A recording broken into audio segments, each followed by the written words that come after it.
Welcome to the Her Story Circle podcast, the podcast that brings you the extraordinary tales of everyday women who are changing the world. I'm your host, Gertrude Mache, and I'd like to acknowledge traditional custodians of the land on which we meet today. I also like to pay my respects to elders, past, present, and emerging. Every week, we dive into the lives, challenges, and triumphs of women from all four corners of the globe. We're here to inspire, enlighten, and connect, sharing stories that uplift and empower. So grab a cup of coffee, settle in, and join us as we explore the incredible journeys of women shaping our future. This is Her Story, where every woman's voice matters. Hello, everybody. Welcome back to the Her Story Circle. This is Gertrude Mache here in beautiful Melbourne, Australia. And today it gives me great pleasure to reintroduce an amazing woman who is part of our tribe, and I haven't connected with her for almost 4 years. So welcome back to the tribe. Please tell everybody your full name, where you're based, and share your story with us today.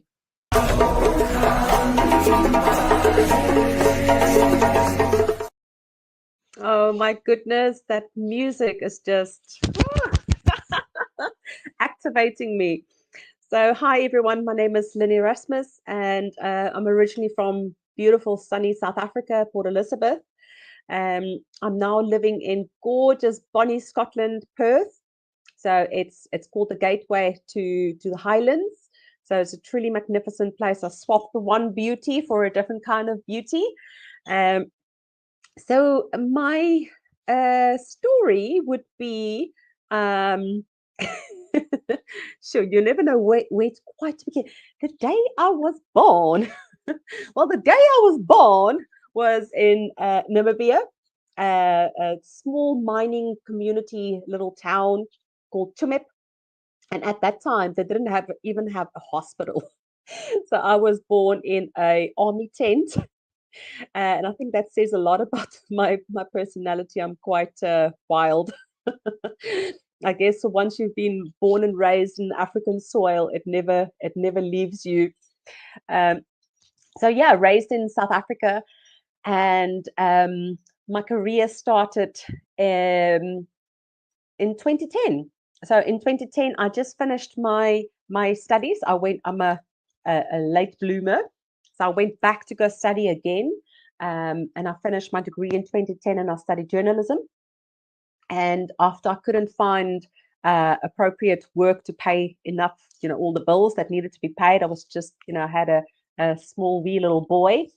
I decided to start a newspaper called Your Money, which was fantastic. It was, I loved every second of it. It was quite an experience for someone who's had no experience of starting a business, and it really blossomed into something really successful. It became a lot bigger than me. I learned a lot about, personal branding, running a business, relationship building, sales.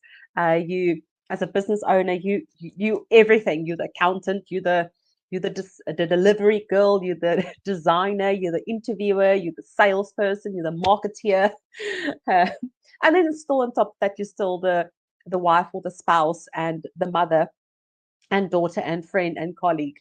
So it was quite a ride. It was quite a journey. It was incredible. Something I would never ever swap for anything in the world.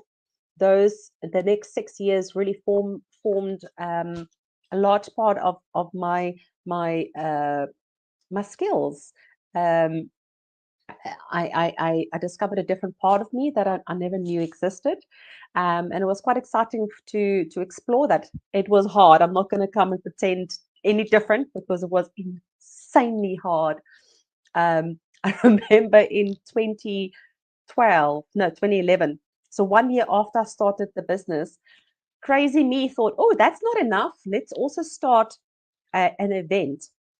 So I put together called the Incredible Race, and I asked our local celebrities to race through the Eastern Cape. So it was over a space of, I think, 600 kilometers, completing different challenges and tasks while being filmed, all in aid of charity. And I lost like 25 kilograms in that 6 months of planning this event by myself. Um, and it was just incredible. But at one point, I was sleepwalking. So I became so incredibly all over the place that my brain just couldn't function with all the activities going around, that I actually started sleepwalking. So yeah, starting a business is not for the faint-hearted, but it does teach you a lot about yourself, your values, um, what is possible, which is incredible. So I eventually evolved into hosting a, a, another events. So the one was the Your Money Novice Entrepreneur, which was very much based on Dragon's Den, getting people from the township, especially focusing on the young people, and teaching them entrepreneurship. So getting them all together in one room, bringing all the suppliers in there who support young entrepreneurs, showcasing, what it means to start a business, where they can go for help, etc., etc. And that evolved then into another event called My City Talk and Business Expo, where we had our local leaders, our city leaders, all in one room across the board. So from academia to business to also young people. I love my young people, and I do believe that it's important to have a young voice in the audience so that we can have the diverse points of view. It's no point just having one sector all talking amongst each other. I mean, you're not going to influence change that way. You need to have an integrated, collaborative, inclusive approach to this kind of, if you wanted to develop the world yourself, your own viewpoint. So in 2018, yeah, I had before that actually, in 2017, I had a beautiful I call it the awakening. I This was my start of my own healing journey. So from busy burnout, corporate running around, to completely giving up just about everything. I started my healing journey of becoming sober, dealing with my childhood trauma. It was quite a beautiful, raw experience. It was quite, definitely not for the faint-hearted, but to this day, one of my most beautiful experiences I've ever encountered. And I'm still so grateful. It's now, almost 7 years sober. And it's definitely been one of the best, my biggest achievement in life was that decision. It obviously influenced a lot going forward. A lot of things had to be left behind.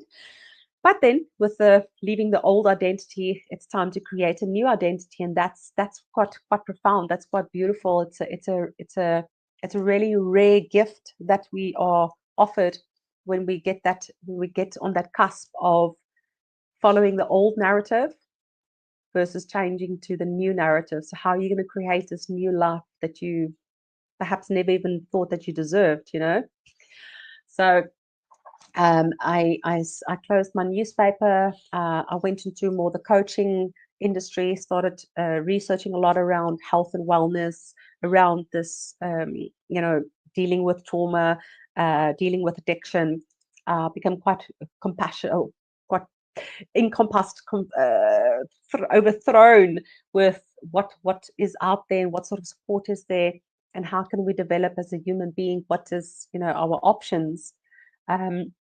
I then started doing coaching. I did guided meditations, a lot around personal development kind of stories around a loss of identity, recreating your new identity, working with your shadow parts, falling in love with myself. For the first time, 100%, I was in love with myself, um, shadows and all. So I learned how myself and society, we shame people, we shame others into silence, and that is where the bully or the one not getting their own way, they will use shame as a mechanism to get their own way. So try to make you small so that they can feel bigger.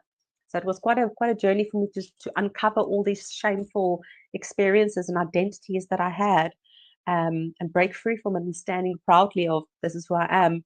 And I became quite a fierce activist around addiction, because there's a big stigma attached to it. It's like, oh, no, so that one is what, like their source, or whatever the situation is. Massive stigma around addiction, as well as, you know, suicide and trauma. So when I came to the Netherlands, well, okay, so one step back. In 2018, we had a home invasion, and that was our final call that it was time for us to move. So we then immigrated to the Netherlands, and that's where I wrote my book, Break Those Damn Rules. And then, you know, COVID happened in, you know, March 2020. I couldn't continue doing my work. And that's when we had to make another move again. And this time we moved to Bonny, Scotland. So yeah, that was now almost 4 years. We're almost celebrating 4 years of living in this beautiful country. So yes, I this was my new opportunity, and that's what I would like to offer you, something to think about. When you go through change, it's hard, right? Change is not easy. But if you can see it from a place of curiosity, so if you can see it from a place of, what could I potentially become? What could potentially be my new identity? Then it's a little bit easier. So it is a lot around adapting. And I obviously had to learn a lot about adapting to a new country, and then stepping into, who am I? Why do I want to be who I want to become? And how can I achieve that in a manner without losing myself, which was, I think, quite important. Wow, Lynn, you have come a long way. And so much packed into a very short space of time. I thought mine Bulletin. was crazy. Yours is crazier. Wow. Yeah, well, everyone's got like different levels of crazy, you know. Yeah, this is so good. So your journey from overcoming these personal adversities to becoming a trauma-informed hypnotherapist, correct? Yes. And an events expert is just inspiring. Can you share how your personal experiences have shaped your professional ethos and lead you to advocate for breaking traditional rules? Now you speak my language. Break rules, yay! So that's obviously the name of my book, Break Those Damn Rules, and Yes. it's all about breaking your boundaries, breaking your own limiting self beliefs. Because when I started this healing journey, it was a lot around my limiting beliefs. I call it my trauma stories. Just a trigger alert. I'm going to share a little bit of a story around suicide. So if it's sensitive to anyone, just just breathe through the practice, or pause, or whatever. Mm. So during this period, my mum committed suicide when I was 5 years old. So it was obviously quite a traumatic experience for me. And then consequently, my stepmom abused me for the following 9 years. So it was quite a traumatic thing that I had to deal with. And when something like that happened to you as a small child, you build up the story around, I'm broken, I'm not good enough, I'm not worth loving. Because if your own mother can't stay for you, then that means you're not good enough, right? It makes sense to a 5-year-old, not to Mm. us as adults. And from an outsider perspective, you're like, no, that's not true. That's her trauma story. But that was her trauma story became my trauma story. So I took on her pain and her. I mean, can you just imagine what kind of pain must she have been like in to have to have gone to the final place, Mm. to the point of no return. So it must have been something really traumatic in her life that caused her to reach that point in her life. Mm. Now, I didn't have that tools. I didn't have that resources. My dad, as wonderful as he is, he wasn't equipped to deal with a 5-year-old girl and teach her like this is how it works. I mean, he was still battling his own traumas. So these kind of stories becomes your identity, and that's what I mean by breaking the rules. So it was only when I was 37 years old when I had the courage to say, you know what, I can't do this anymore. I can't keep numbing my pain with alcohol and all this harmful substances that we ingest. It's time for me to just break open all these old stories and re-look at them from fresh perspective. And Mm. obviously, doing that from a sober perspective really, really helped. Just the addiction part was a lot of stories that I attached to it. It helps me, it calms me, it makes me more fun, etc. And it's all lies. It doesn't. It just caused me more anxiety, more pain, more frustration, more everything in the negative. One fleeting moment of peace you get, but versus 40 hours of pain as a consequence. And that's the same with trauma. It's one fleeting second. It's literally a millisecond that changed my entire life thereafter. But it's how you formulate it. What stories do you attach to that? And then how do you break them down? I had to start taking one by one. So, am I really not worth loving? No, of course that's not true. I am worth loving. I'm a lovable person and I'm worth loving. Am I really broken? No. I might be a little bit crazy. Yeah, that's fine, but I'm not broken. So you have to break down through all these limiting beliefs and start creating a new story. And that is why I'm so passionate about trauma informed. That's basically what trauma informed means. It's educating yourself around what trauma is and how to be more compassionate and understanding towards people and yourself. Most importantly, this is probably the key thing that I've learned was self-compassion. When you're able to sit from a place of self-compassion, you don't have the time or the energy or the inclination to sit and judge everyone because you're Mm. so busy working with yourself and you're like, oh, shame, Nanny. Oh, did you really feel like that? Big hug. Oh, let's hug it out, little girl. Bring it back your inner girl, your inner child, and laughing with them, playing with them. Um, when you do that, you have fun, right? It's a good space. It's a soft, it's a nurturing, it's a love. Your heart is open. So you don't have time to go like, oh, what's so and so doing? And oh, why is that one looking like that? And oh, is that one judging me? Or is that, we don't have time for that. Yeah, That's that's what I'm true. encouraging. Like everyone, just So try and true. do that. Go within, sit with yourself, become compassionate towards your own stories, your own behaviors. Then you don't have time to go and sit and judge other people and worry about that inner critic. That inner critic will just silence itself out. Now let's talk a little bit about the Rebel keynote speaking. In your Rebel keynote speeches, you inspire others to challenge their limits and preconceived notions. Can you tell us about a time when breaking the Dawn rules led to a surprising breakthrough in your life or your career? Oh my goodness, too many. um, Probably my most well, there's so many, but there was one that stood out for me a lot. When I was in my second year of studies, so I put myself through varsity in South Africa, where you pay for education. I'm not sure in Australia or England you have to pay, but not here in Scotland. You don't have to pay for your higher education. Um, so I was working two jobs and studying full time, and then I became pregnant. Yay! So I was mature. I was a 28. I was 28-year-old student. I was working student, and I was a pregnant student. And my one of my I'm not going to say the top which one it was, but that one specific subject, I kept failing. I kept failing all of a sudden this subject. And when I went to go approach her, I said, "Listen, can we do something about this? Because I'm worried if I don't pass this, I'm going to fail my year.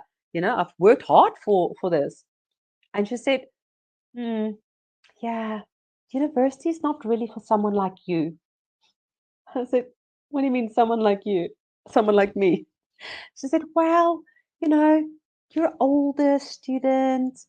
You're also working full time. It's not really the place for you." And she's like, and she kind of like point towards my tummy. And I said, pregnant. She says, you're pregnant.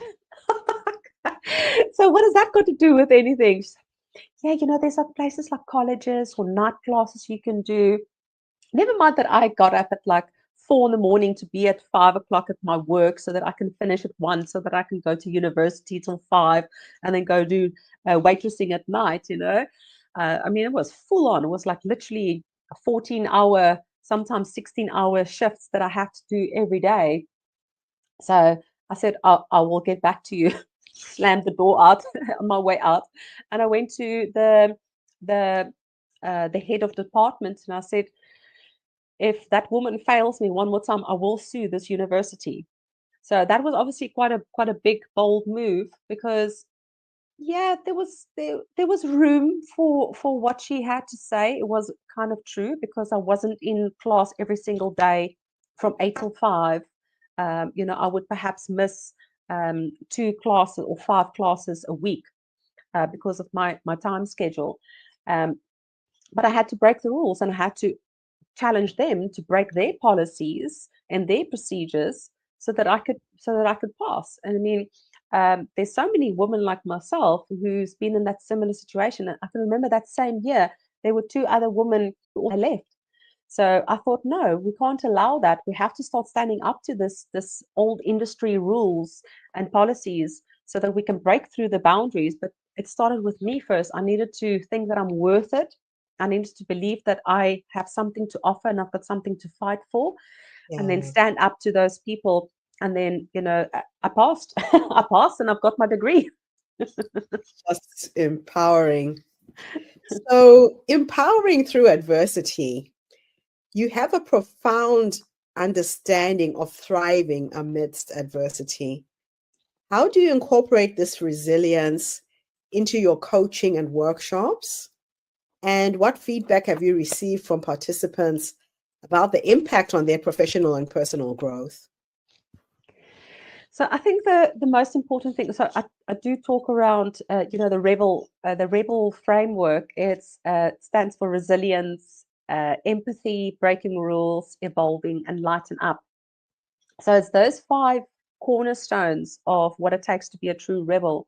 And I created a campaign which I would like to invite you all to join us. # 1 million rebels by 2030. And that just basically means people like me and you are rebel, infuse those aspects of being a more rebel. So when I do work with my clients, whether it's in workshops or one-to-one or in my keynotes, I do stress a lot about the lighting up part. So a lot of people would say, oh, we're going to talk about resilience and getting the tools and all that out. But without the end, you can almost not get to the beginning. So sometimes you have to start at the end to reach the beginning, if that makes sense. That And makes sense. yeah, so the end is the lighting up. So the lighting up it's finding that light moments in the darkness, because that's the only way through the darkness to reach the light. You got to go through it, but you got to have something light to look forward to. So you must have like a little light bulb. And I've actually got a little light bulb. Here we go. Can't see it properly, but yeah, can't see it. Okay. So this is my That's little better. light bulb. So if you imagine there's like just this whole room is dark and you've got a tiny little light to move towards, you'll know where to go. Otherwise, you'll just go here, you'll go there, you'll go anywhere but towards the light. You understand? So it's about searching for that light in you, and it can be little joyous moments. It's gratitude. It's daily gratitude, and it's consistently seeking that positive outlook. It's consistently seeking, am I going to look at this situation from a point of negativity or from a point of positivity? It's your choice. We always have a choice. So if we can choose the positive side, we can actually rewire our brain. We can rewire the neurons the pathways in our brain so that we will eventually automatically seek the positive. But the first few months will be hard because in our survival instincts, always wanting to take us to the negative because the negative keeps us safe, right? It And that's does. good. we're supposed to be safe. We're supposed to keep there, but we're not meant to stay in that survival mode.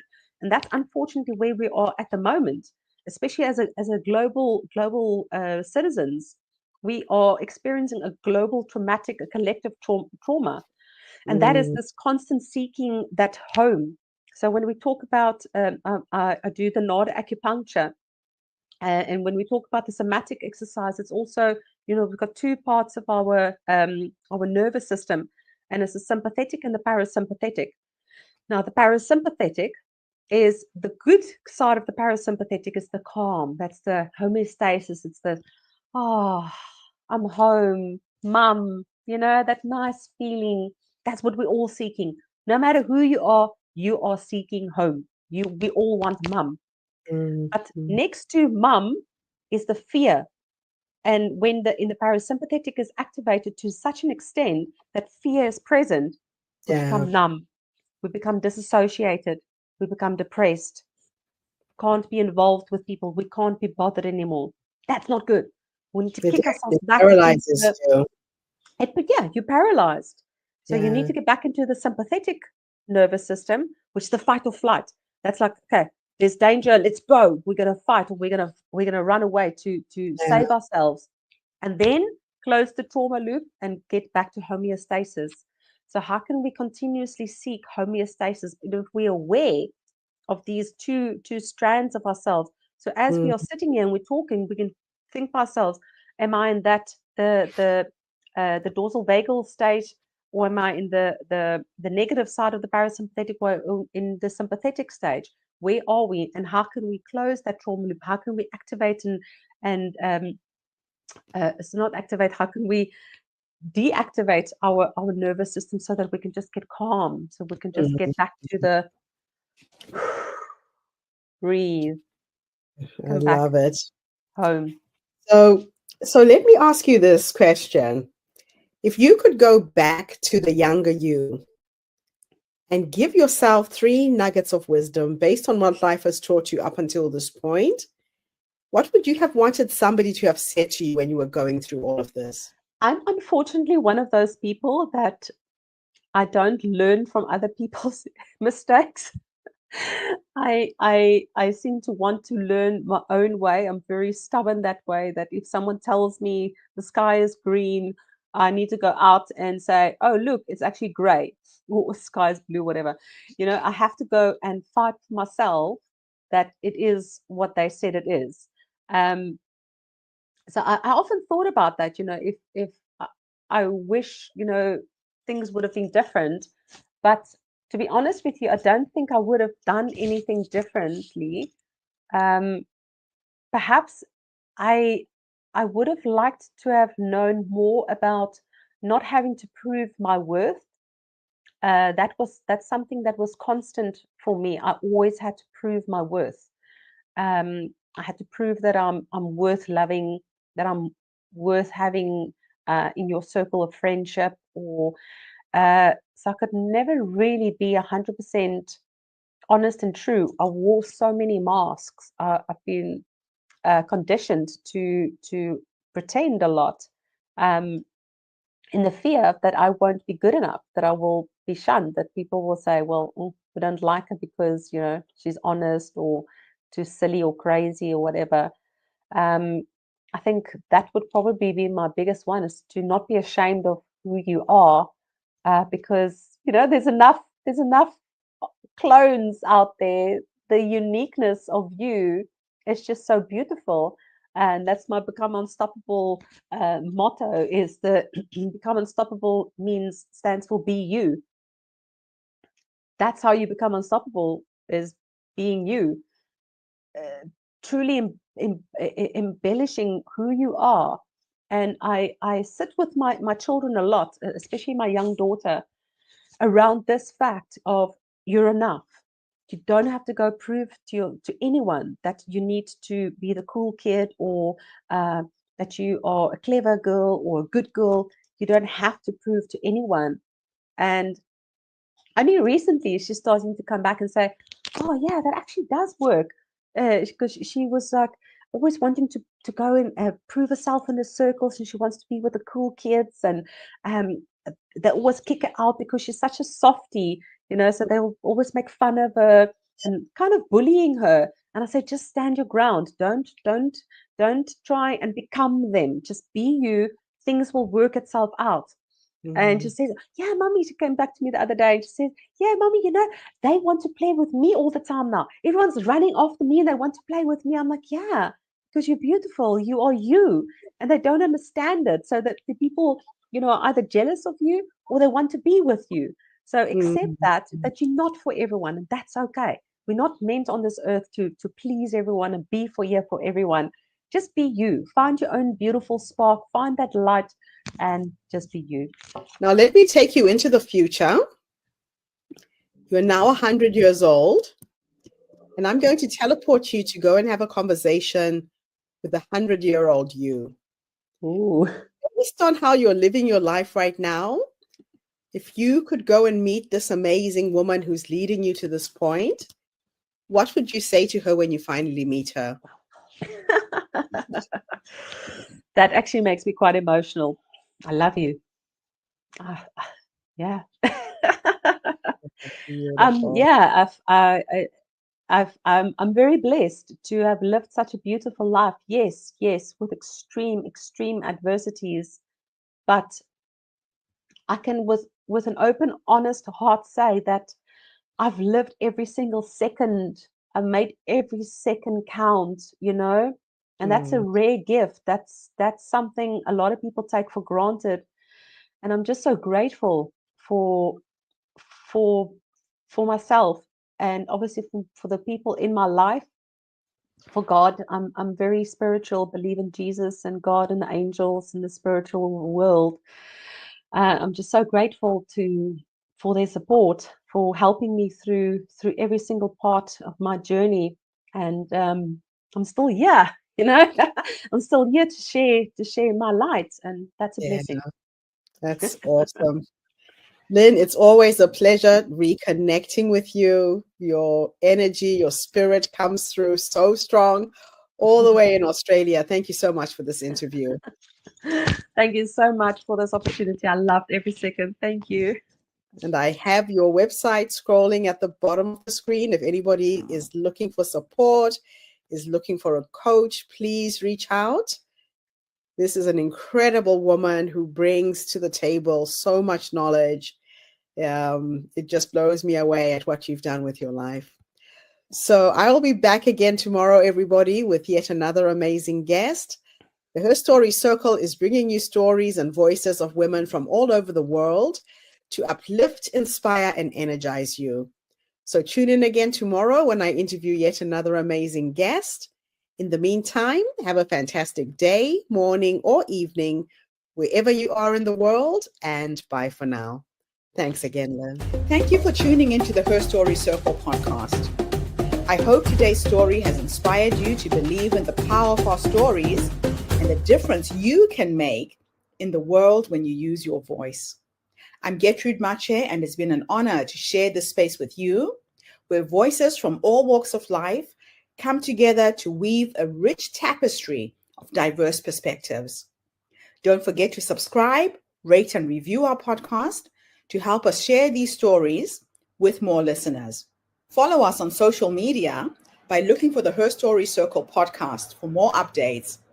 And join us tomorrow for another episode filled with courage, resilience, and empowerment. Remember, your story matters, and together we're building a stronger, more inclusive world. Until next time, keep making